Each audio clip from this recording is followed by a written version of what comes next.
ओम शांति। सुनते हैं 11 नवंबर 81 के अव्यक्त बाप दादा के मधुर महावाक्य।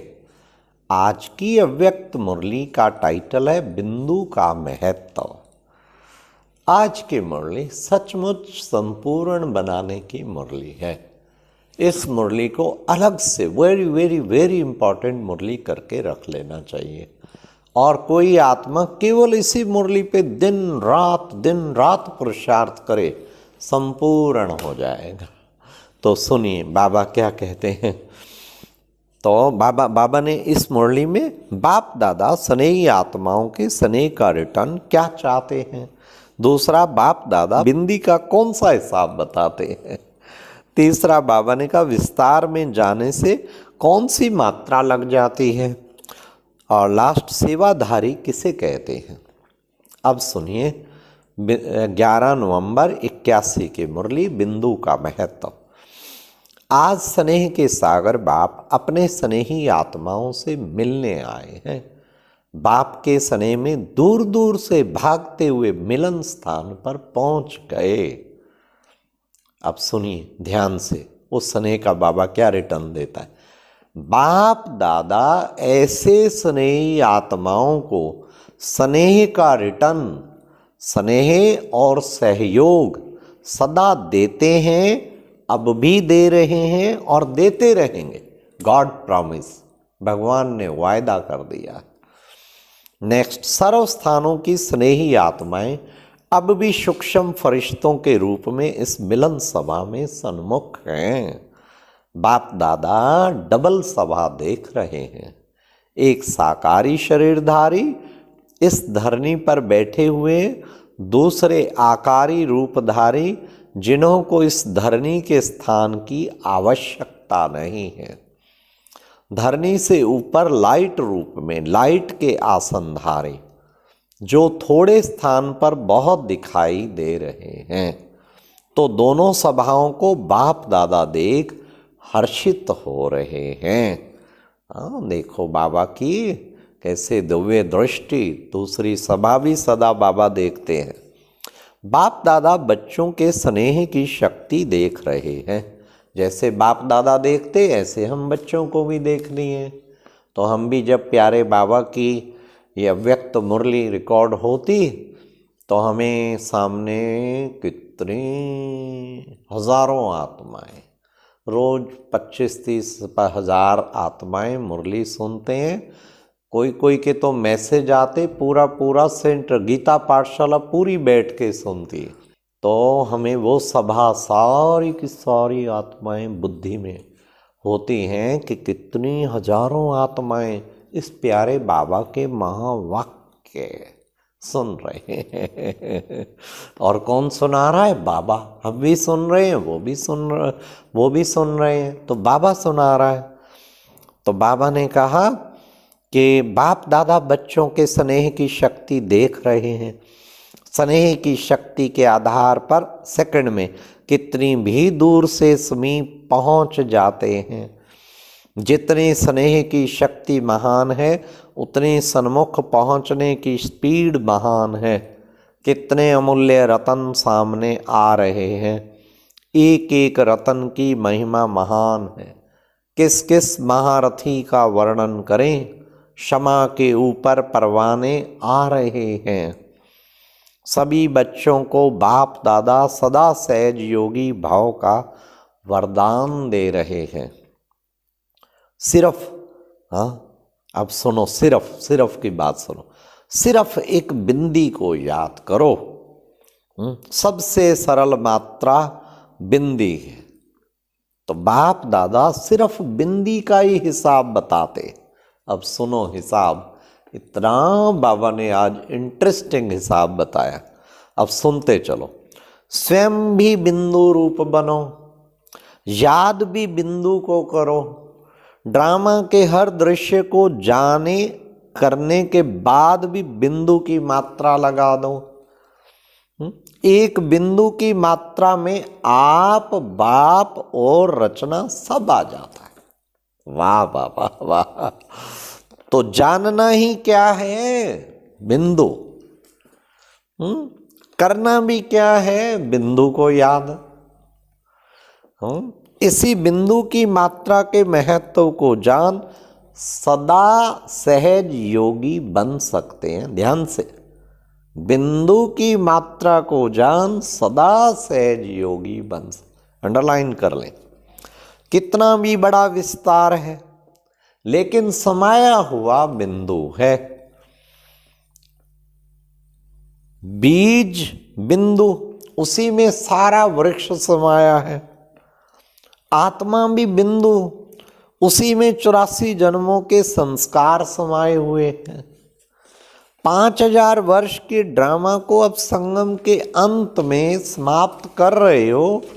अब ड्रामा का चक्र पूरा हुआ, अर्थात जो चक्र बीत चुका उसको फुल स्टॉप अर्थात बिंदी लगाते हो।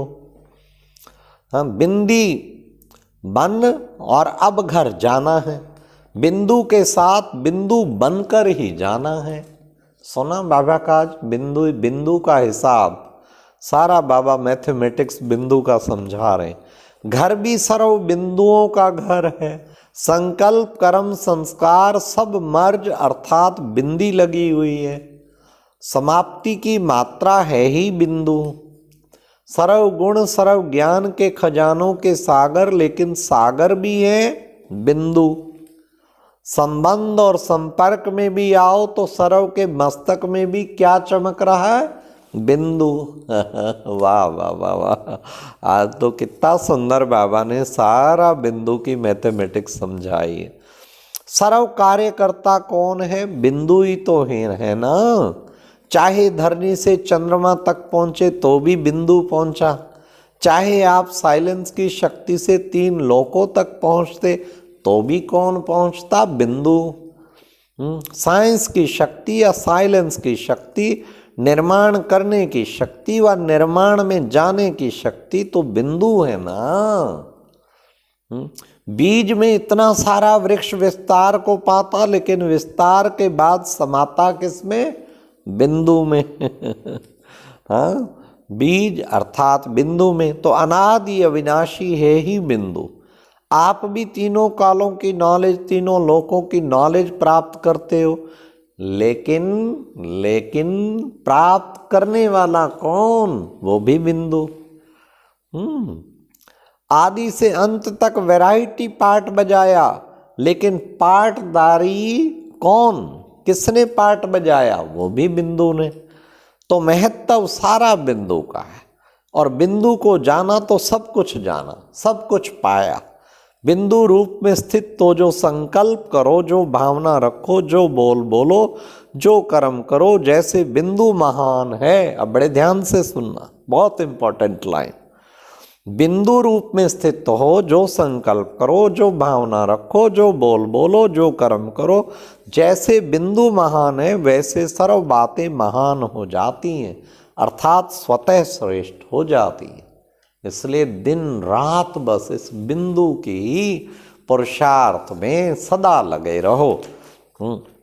आत्मिक एनर्जी भी बिंदु है। स्थापना की एनर्जी और विनाशकारी भी एटॉमिक एनर्जी भी बिंदु है। अभी बाबा का ऐसे चल रहा है बिंदु पर। विनाश भी बिंदु से होता, स्थापना भी बिंदु से होती। सृष्टि चक्र के आदि में भी बिंदु बन उतरते हो और अंत में भी बिंदु बन जाते हो। तो आदि अंत का स्वरूप भी बिंदु हुआ। कितना सहज हो गया। एक बिंदु को याद करना मुश्किल है क्या? स्कूल में भी छोटे बच्चे बिंदु की मात्रा तो सहज लगा लेते हैं। कहाँ भी पेंसिल को रख दो तो बिंदु हो जाएगी। तो इतनी सहज मात्रा याद नहीं रहती है क्या? इससे सहज और क्या बता सकते हैं? इससे सहज कुछ है? भक्ति में तो लंबा चौड़ा आकार याद करते, बुद्धि में भावना द्वारा चित्र बनाते, तब भक्ति सिद्ध होती। यहाँ तो नॉलेज द्वारा सिर्फ क्या सामने रखते? बिंदु। इसी बिंदु की स्मृति द्वारा स्वयं ही सिद्धि स्वरूप बन जाते। तो क्या सहज हुआ? बुद्धि में बिंदु लगाना या आकार इमर्ज करना? इसलिए सहज योगी बनो, बिंदु को जानो तो सदा सदा सहज है। तो स्नेह का रिटर्न सहज साधन द्वारा सहज योगी भाव। तो सभी सहज योगी बन गए ना।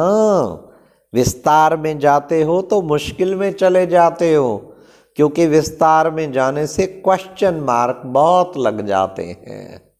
इसलिए जैसे क्वेश्चन मार्क की मात्रा स्वयं ही टेढ़ी है, तो क्या क्या के क्वेश्चन मार्क के टेढ़े मार्ग पर चले जाते हो। बिंदु बन विस्तार में जाओ तो सार मिलेगा। बिंदु को भूल विस्तार में जाते हो तो जंगल में चले जाते हो, जहां कोई सार नहीं। बिंदु रूप में स्थित रहने वाला सार युक्त, योग युक्त, युक्ति युक्त स्वरूप का अनुभव करेंगे। उन्हों की स्मृति, बोल और कर्म सदा समर्थ होंगे। बिना बिंदु बनने के विस्तार में जाने वाला सदा क्यों क्या के व्यर्थ बोल और कर्म में समय और शक्तियां भी व्यर्थ गंवाएंगे, क्योंकि जंगल से निकलना पड़ता है। तो सदा क्या याद रखेंगे?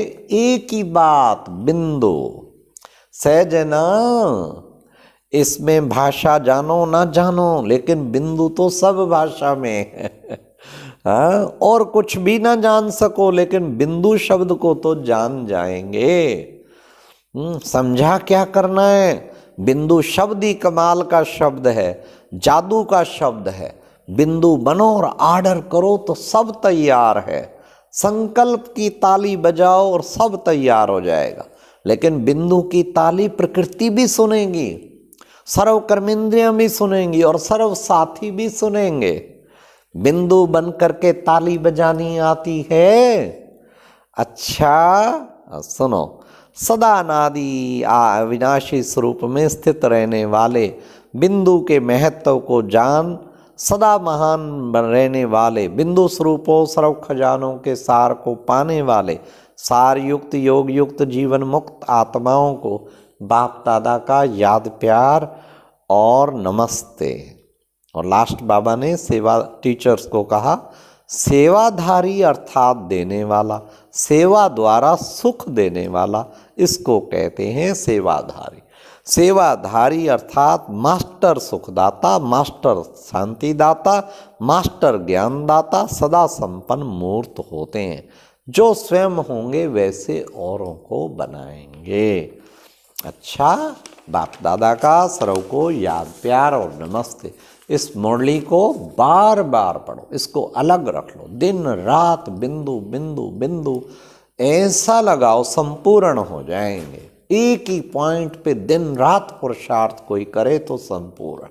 अच्छा, ओम शांति। और अब यह एक बहुत अच्छी वीडियो भी जरूर देखें।